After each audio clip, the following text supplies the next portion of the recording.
Hello guys, bersama saya lagi dalam Alright Nopod Channel. Datuk Seri Anwar Ibrahim membuat satu pendedahan berkaitan dengan Tokmat ataupun Tokmat lah sebagai Menteri Luar. Jadi apakah pendedahan itu?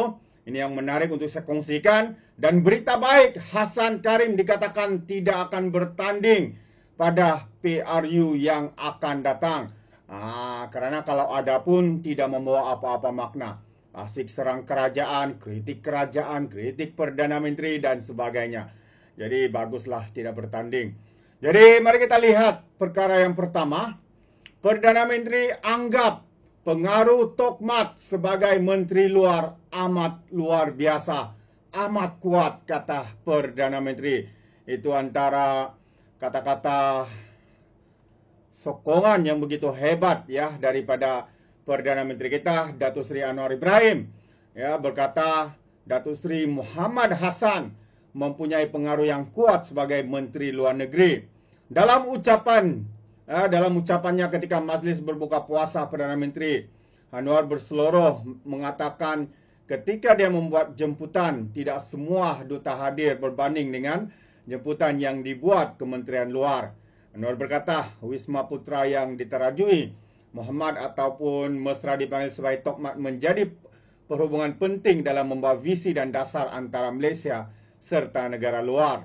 Jadi saya tak bergurau, kata Datuk Seri. Ini adalah serius. Saya beritahu kepada Menteri Luar Negeri bahawa apabila Perdana Menteri jemput, tidak semua duta datang. Tapi apabila Menteri Luar yang buat jemputan, saya lihat ramai hadir tanpa gagal. Ini secara tidak langsung membuktikan kekuatan dan pengaruh Menteri Luar. Tahniah dan sekali lagi terima kasih, katanya. Terdahulu majlis berbuka puasa malam ini dihadiri kira-kira 600 tetamu berbagai negara termasuk duta besar dan pesuruhjaya negeri. Itu antara kata-kata daripada Perdana Menteri kita ya ketika dalam satu majlis iftar ya bersama dengan jemaah menteri, sama dengan duta-duta dan juga pemimpin-pemimpin asing yang ada ya di dalam negara kita. Tahniah kita ucapkan, dan itu adalah satu pujian yang meninggi daripada Perdana Menteri kita untuk Tokmat. Tahniah. Dan seterusnya Hassan Karim. Hassan Karim umum tidak tanding PRU yang ke-16. Tahniah. Mungkin beliau ingat ramai yang mau memujuk beliau supaya bertanding, tapi hakikatnya ramai lagi yang tidak mau supaya beliau bertanding. Tidak bertanding, bukan mau bertanding, supaya tidak bertanding. Bekas pengerusi PKR Johor Hassan Abdul Karim mengumumkan tidak akan mempertahankan kerusi Parlimen Pasir Gudang dalam pilihan raya umum ke-16.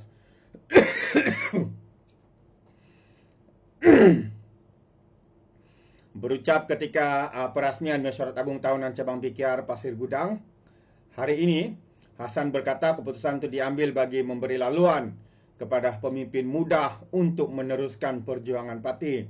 Saya telah membuat pengumuman secara terbuka bahwa tidak bertanding dalam pemilihan PKR kali ini. Hari ini juga saya mengulangi pengumuman bahwa saya juga tidak akan bertanding dalam PRU yang ke-16 yang akan datang, katanya. Saya mengambil keputusan ini karena faktor usia dan ingin membuka ruang kepada kepimpinan baru yang lebih segar dan bertenaga, katanya. Hassan Karim kini sudah berusia 73 tahun, menguasai kursi Parlimen Pasir Gudang selama 2 penggal sejak 2018 selepas menewaskan 3 calon lain termasuklah Datuk Seri Muhammad Khalid Nordin yang mewakili Barisan Nasional. Sebelum itu turut memenangi kursi Parlimen Ledang pada tahun 2013, Johor Bahru 2008, Pontian 2004 dan Tebrau 1999 dan 1986. Jadi terdahulu dalam ucapannya, Hassan turut menyentuh kedudukan PKR sebagai tunjang kerajaan madani di peringkat persekutuan serta cabaran dihadapi dalam mengekalkan imej parti sebagai pejuang reformasi.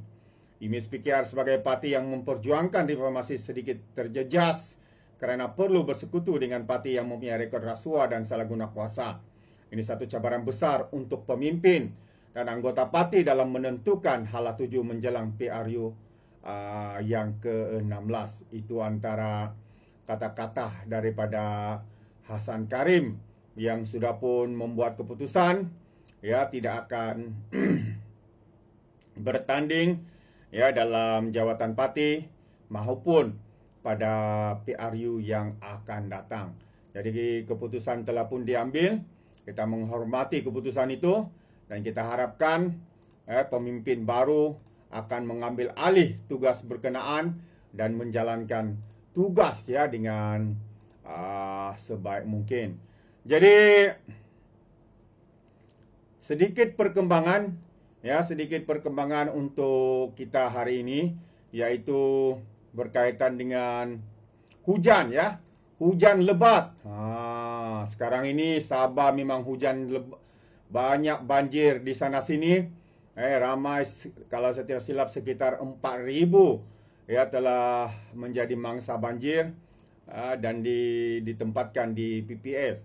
Jadi hujan lebat, angin kencang di 8 negeri sehingga 7 malam nanti. Ini satu lagi amaran ya yang dinyatakan oleh Jabatan Meteorologi Malaysia yang mengeluarkan amaran ribut petir, hujan lebat dan angin kencang di 8 negeri sehingga jam 7 malam.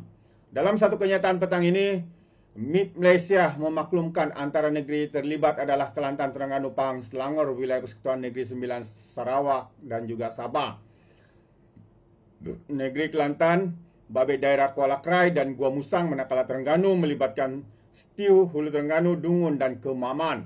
Pahang, Jerantut, Temerloh, Maran, Kuantan dan Bera. Wilayah Persekutuan Selangor, Kuala Selangor, Kelang, Gombak dan Petaling. Negeri Sembilan, Jempol dan juga Tampin. Sarawak, Seriaman, Sereke, Sibu, Muka, Tanjung Manis, Daro. Dan juga Matu, Kapit, Song, Kapit, Belaga, Miri, Beluru, Telang, Usang, Marudi dan Limbang. Manakala Sabah, Pedalaman, Sepitang, Tenom dan Nabawan dan Tawau termasuk juga Lahadatu. Jadi sahabat semua berhati-hati ya supaya tidak keluar ke mana-mana pada waktu malam karena dikuatiri ya akan ada ribut taufan, angin kuat, angin kencang dan juga hujan ya yang akan turun dengan kuatnya. Jadi berhati-hati, sediakan payung walau ada dimanapun Anda berada ya, sediakan utamakan keselamatan Anda dan keluarga. Jadi, terima kasih, sampai di sini saja. Sekiranya Anda memberikan sebarang komen pandangan, Anda boleh berikan di dalam ruangan komen. Jadi sampai sini saja, izinkan saya untuk mengundurkan diri. Dan seperti biasa, peribahasa mengatakan tapapun kangkap 2 tahun keinginan. Dalam bahasa Melayunya, tepuk dadah, tanya selera. Sekian, bye-bye.